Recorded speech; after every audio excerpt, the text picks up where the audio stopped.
दोस्तों, एक बार फिर से आपका स्वागत है आपके अपने चैनल कहानियों के मंच में।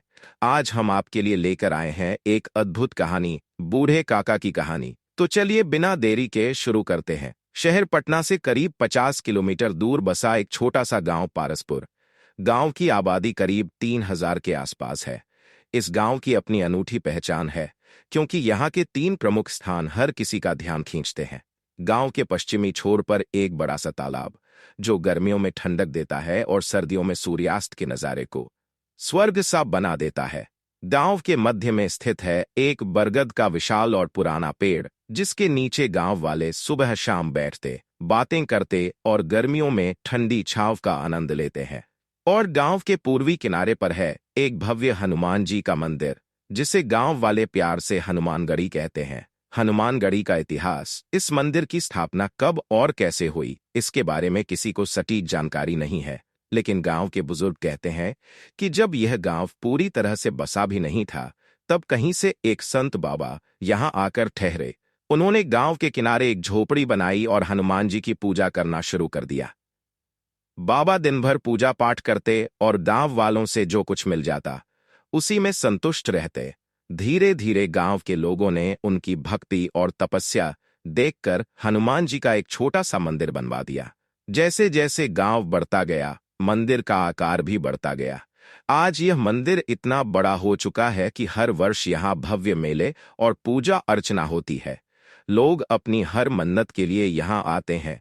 किसी को पुत्र की चाह, तो किसी को मुकदमे में जीत की, कोई लड़की की शादी की आस लेकर आता है, तो कोई खेतों में अच्छी फसल की। जिसकी मन्नत पूरी होती, वह खुशी खुशी मंदिर को दान में पैसे, गहने, अनाज और यहाँ तक कि जमीन का एक टुकड़ा भी दे देता। यह परंपरा आज भी कायम है। मंदिर प्रबंधन समिति हर 3 साल में एक महंत और एक पुजारी की नियुक्ति करती है, जो मंदिर का संचालन और देखरेख करते हैं। इसी गांव में रहते थे गोपाल काका, जिनकी कहानी आज हम आपको सुनाने जा रहे हैं। गोपाल काका के 3 भाई और थे। सभी भाइयों की शादी हो चुकी थी और उनके पास अपनी अपनी जमीन जायदाद थी, लेकिन गोपाल काका अविवाहित थे। काका स्वभाव से शांत और सरल थे। उन्हें खेती बाड़ी और पूजा पाठ में ज्यादा रुचि थी। लेकिन काका के नाम पर उनके पिता ने सबसे उपजाऊ 10 बीघा जमीन छोड़ रखी थी, जो बाकी भाइयों को खटकती थी। काका अपनी जमीन का खुद ही ख्याल रखते और गांव वालों की मदद से खेती का काम करते थे। गोपाल काका के अलावा सबके बाल बच्चे हैं। बड़े और छोटे भाई की लड़कियां अब सयानी हो गई है। उनमें से 2 की तो शादियां भी हो चुकी है। एक लड़का पढ़ लिख कर शहर में नौकरी करता है। लेकिन गोपाल काका की बात करें तो उनकी अपनी कोई संतान नहीं है। भाइयों में गोपाल काका का नंबर दूसरा है। संतान के लिए उन्होंने अपनी जिंदगी में 2 शादियां की, लेकिन किस्मत ने साथ नहीं दिया। लंबा इंतजार किया, पर बच्चे की किलकारी सुनने को न मिली। समय बीतता गया और उनकी दोनों पत्नियां भी एक एक कर स्वर्ग सिधार गईं। लोगों ने तीसरी शादी करने की सलाह दी, लेकिन अपनी बढ़ती उम्र और धार्मिक विचारों के चलते उन्होंने मना कर दिया। अब वे अपने भाइयों और उनके परिवार के साथ रहने लगे। जीवन के इस मोड़ पर गोपाल काका ने यह मान लिया था कि यही उनका परिवार है और यही उनकी दुनिया। गोपाल काका का परिवार 60 बीघे जमीन का मालिक था। अगर बंटवारा हो तो 3 भाइयों को 15-15 बीघे मिलेंगे। खेती ही उनकी आजीविका का मुख्य साधन थी। शायद इसी वजह से अब तक वे संयुक्त परिवार में रह रहे थे। गोपाल काका सरल स्वभाव के और धार्मिक प्रवृत्ति के व्यक्ति थे। उनके तीनों भाइयों ने अपनी पत्नियों को सख्त हिदायत दे रखी थी कि वे गोपाल काका खास ख्याल रखें। समय पर उन्हें नाश्ता और भोजन दिया जाए, किसी तरह की तकलीफ उन्हें न होने पाए। शुरुआती दिनों में तो गोपाल काका की बहुत सेवा हुई। उन्हें हर छोटी बड़ी चीज का ध्यान रखा गया। वे सोचने लगे कि शायद उनका परिवार वाकई उन्हें अपना समझता है। लेकिन यह सब कुछ दिन ही चला। धीरे धीरे उनका महत्व घर में घटने लगा। अब उन्हें पूछने वाला कोई नहीं था। जब वे किसी बात के लिए आवाज लगाते तो परिवार के लोग अनसुना कर देते। गोपाल काका ने अपने दिल में यह बात महसूस की कि उनकी सेवा केवल जमीन के लालच में की गई थी। भाइयों को यह डर था कि कहीं गोपाल काका अपनी जमीन किसी और को न दे दें। इसलिए उन्होंने अपने परिवारों को उनके प्रति अच्छा व्यवहार करने की ताकीद दी थी। लेकिन जैसे जैसे समय बीता, यह दिखावा साफ नजर आने लगा। गोपाल काका अक्सर सोचते, क्या मेरी जिंदगी का यही अंत है? क्या मैं सिर्फ इस जमीन के टुकड़े की वजह से अपने परिवार के लिए अहम हूं। गोपाल काका के हिस्से में अब बची खुची चीजें ही आती थीं। कई बार तो उन्हें रूखा सूखा खाकर ही संतोष करना पड़ता। अगर कभी उनकी तबीयत खराब हो जाती तो उनकी मुश्किलें और बढ़ जाती। इतने बड़े परिवार के रहते हुए भी उन्हें पानी देने वाला कोई नहीं होता। परिवार के सभी लोग अपने अपने कामों में व्यस्त रहते। मर्द खेतों में चले जाते और औरतें घर के कामों में लग जातीं। कोई उनका हाल पूछने तक नहीं आता। दलान के कोने में अकेले पड़े गोपाल काका को खुद उठकर अपनी जरूरतें पूरी करनी पड़ती। ऐसे समय में उन्हें अपनी दिवंगत पत्नियां बहुत याद आतीं। उनकी आंखें बार बार भर आतीं। इसी दौरान गोपाल काका के दिल में भाइयों और उनके परिवार के प्रति मोह भंग शुरू हो गया था। लेकिन एक दिन ऐसा हुआ जिसने गोपाल काका की सहन शक्ति को पूरी तरह तोड़ दिया। उस दिन शहर में नौकरी करने वाले उनके भतीजे का एक दोस्त गांव आया हुआ था।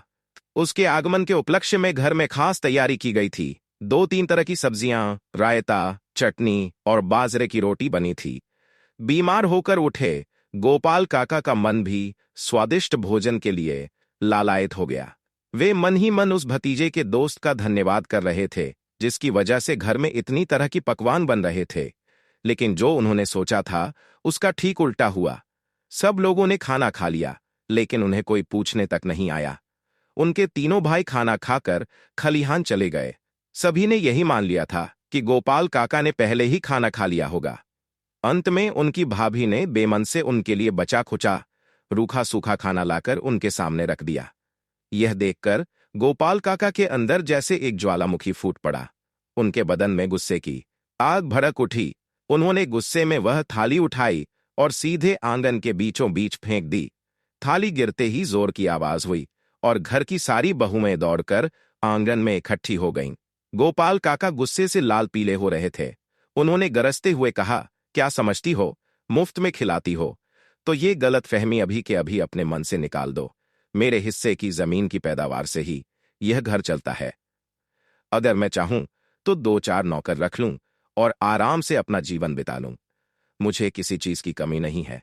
मैं अनाथ या बेसहारा नहीं हूं। उनकी आवाज इतनी तेज और गुस्से भरी थी कि घर के मर्द भी खलिहान से दौड़ते हुए आ पहुंचे।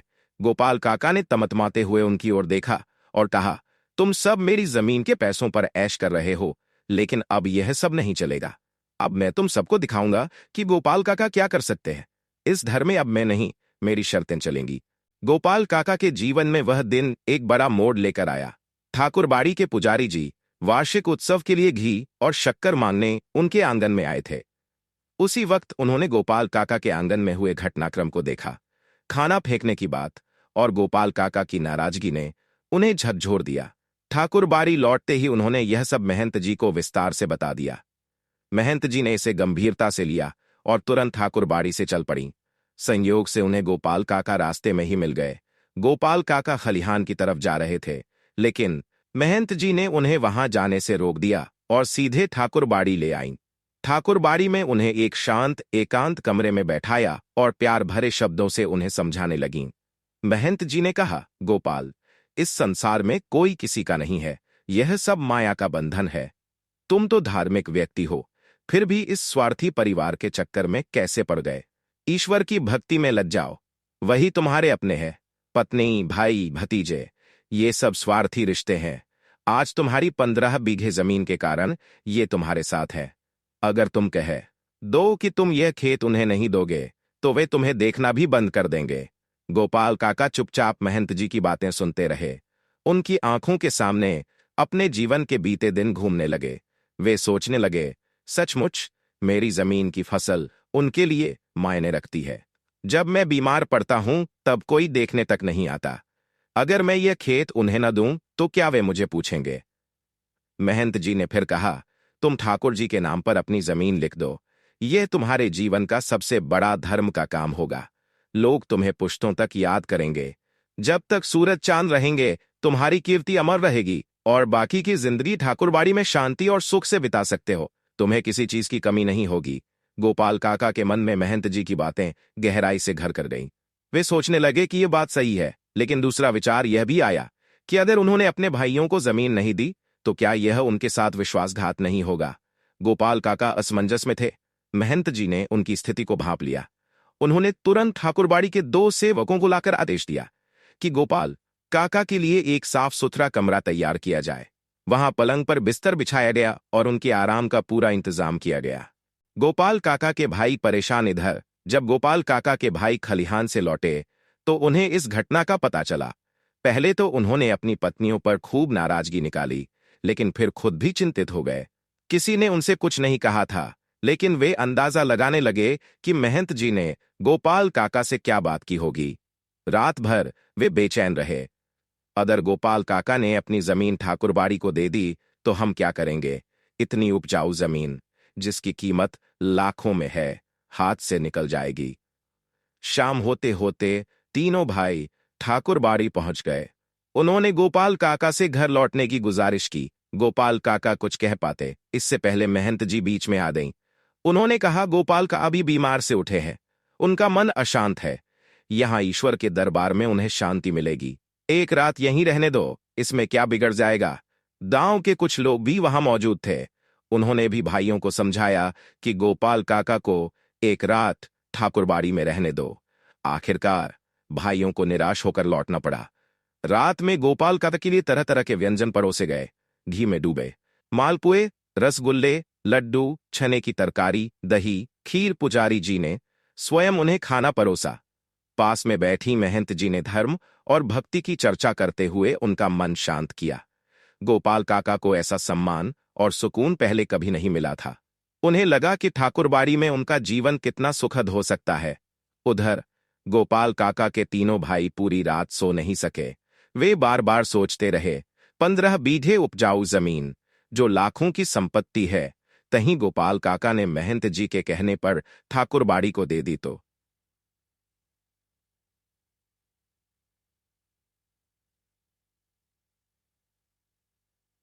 गोपाल काका के तीनों भाई एक बार फिर ठाकुरबाड़ी पहुंचे।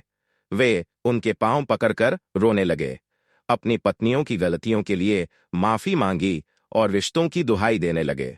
भाई का प्रेम और आंसुओं ने गोपाल काका का दिल पिघला दिया। उन्होंने महंत जी की बात अनसुनी कर दी और घर लौट आए। लेकिन घर लौटते ही उन्हें जो बदला हुआ माहौल मिला वह अप्रत्याशित था। घर के सभी लोग उनकी खातिरदारी में जुट गए। बहुएं जो पहले उन्हें पूछती तक नहीं थीं, अब उनकी सेवा में लगी रहीं। गोपाल का आंगन में आराम से बैठे रहते और किसी चीज की इच्छा प्रकट करते ही वह चीज तुरंत हाजिर हो जाती। गोपाल काका समझ गए कि यह बदलाव महंत जी के कारण हुआ है। ठाकुरबाड़ी में बिताई रात और महंत जी के प्रभाव ने उनके परिवार को सचेत कर दिया था। यही कारण था कि अब वे लोग इतनी सेवा कर रहे थे। महंत जी के प्रति गोपाल का आदर और बढ़ गया। अगले दिन यह घटना जंगल की आग की तरह पूरे गांव में फैल गई। हर ओर चर्चा थी कि गोपाल काका को अपनी जमीन का क्या करना चाहिए।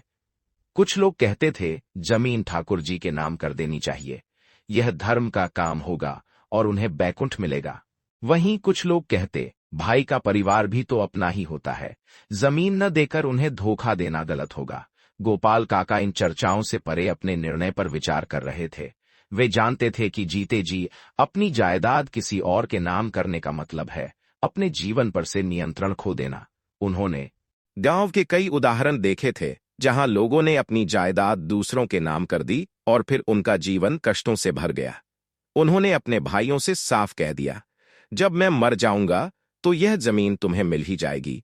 मैं इसे साथ लेकर जाने वाला नहीं हूं, लेकिन जीते जी मैं इसे किसी के नाम नहीं करूंगा। इधर महंत जी की बेचैनी बढ़ रही थी।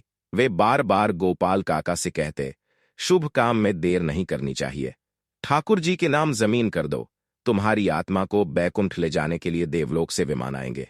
लेकिन गोपाल काका न हां कहते और ना। वे महंत जी का दिल दुखाना नहीं चाहते थे, क्योंकि उनके परिवार में जो बदलाव आया था वह महंत जी के कारण ही था। हालांकि वे अपने निर्णय पर अडिग थे कि जीते जी जमीन किसी को नहीं देंगे। महंत जी, जो दबंग और जिद्दी स्वभाव के थे, धीरे धीरे अधीर हो गए। उन्हें लगा कि गोपाल का धर्म संकट में फंसे हुए हैं। महंत जी ने सोचा, अगर गोपाल काका को अपहरण कर लिया जाए और जबरदस्ती जमीन लिखवा ली जाए तो बाद में वे मान ही जाएंगे। आधी रात को ठाकुरबाड़ी के कुछ सेवक हथियार लेकर गोपाल काका के आंगन में आ धमके। उनके भाइयों को इस हमले की उम्मीद नहीं थी। इससे पहले कि वे कुछ कर पाते, सेवक गोपाल काका को उठाकर ले गए। गांव में इस घटना से हड़कंप मच गया। सारा गांव जाग गया और लोग गोपाल काका को ढूंढने निकले। सभी का पहला शक महंत जी पर गया। वे दलबल के साथ ठाकुर बाड़ी पहुंचे, लेकिन वहां शांति और खामोशी थी। लोगों ने सोचा कि यह किसी बाहरी गिरोह का काम है जो फिरौती के लिए गोपाल काका को उठा ले गया है। तभी ठाकुर बाड़ी के अंदर से धीमी धीमी बातचीत की आवाजें आने लगीं। यह सुनकर गांव वालों के कान खड़े हो गए। उन्हें यकीन हो गया कि गोपाल काका अंदर ही है।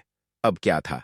गुस्साए गांव वालों ने ठाकुर बाड़ी को घेर लिया। उन्होंने महंत जी से गोपाल काका को तुरंत बाहर लाने की मांग की। अंदर से कोई जवाब नहीं आया, लेकिन सेवकों के हलचल करने की आवाजें सुनाई दी। गांव के लोग लाठी डंडे लेकर ठाकुर बाड़ी का दरवाजा पीटने लगे। आखिरकार महंत जी को बाहर आकर सफाई देनी पड़ी। उन्होंने कहा, यह सब गलतफहमी है। गोपाल काका खुद अपनी मर्जी से यहां आए हैं। तभी एक कोने से आवाज आई, नहीं, मुझे जबरदस्ती लाया गया है। यह सुनते ही गांव वाले और भड़क गए। गोपाल काका को बाहर लाया गया। उन्होंने पूरी घटना गांव वालों को बता दी। इस घटना के बाद गोपाल काका ने एक पंचायत बुलाई। उन्होंने गांव के लोगों और अपने भाइयों के सामने साफ कहा, यह मेरी जमीन है और जीते जी मैं इसे किसी के नाम नहीं करूंगा। मरने के बाद जो होगा वह ईश्वर जाने। इस घटना ने गोपाल काका को और सशक्त बना दिया। वे समझ गए कि उनकी जमीन को लेकर लोगों की मंशा क्या है। अब उन्होंने ठान लिया था कि वे अपने अधिकारों को लेकर सजग रहेंगे और किसी के दबाव में नहीं आएंगे। गोपाल काका की कहानी पूरे गांव के लिए एक सबक बन गई। लोग समझ गए कि किसी की मेहनत की कमाई पर जबरदस्ती हक जमाने की कोशिश कैसे उल्टी पड़ सकती है। गोपाल काका के जीवन में आई यह घटना उनकी ताकत और समझदारी का प्रमाण बन गई। गांव के हर कोने में चर्चाएं थीं। गोपाल काका की जमीन का क्या होगा? ठाकुर बाड़ी के महंत जी और गोपाल काका के भाइयों के बीच तनातनी अब पूरे गांव की कहानी बन चुकी थी। गोपाल काका, जो उम्र के इस पड़ाव पर बस शांति चाहते थे, उनकी जिंदगी जैसे एक युद्ध भूमि बन गई थी। वह जमीन के मालिक थे और यह जमीन इतनी उपजाऊ और बड़ी थी कि गांव का हर शख्स उस पर नजर गड़ाए था। गोपाल काका का शुरू से ठाकुर बाड़ी के प्रति विशेष लगाव था। वह ठाकुर जी की सेवा में हमेशा तत्पर रहते थे। महंत जी ने इस आदर का फायदा उठाने की ठानी। उन्होंने सोचा कि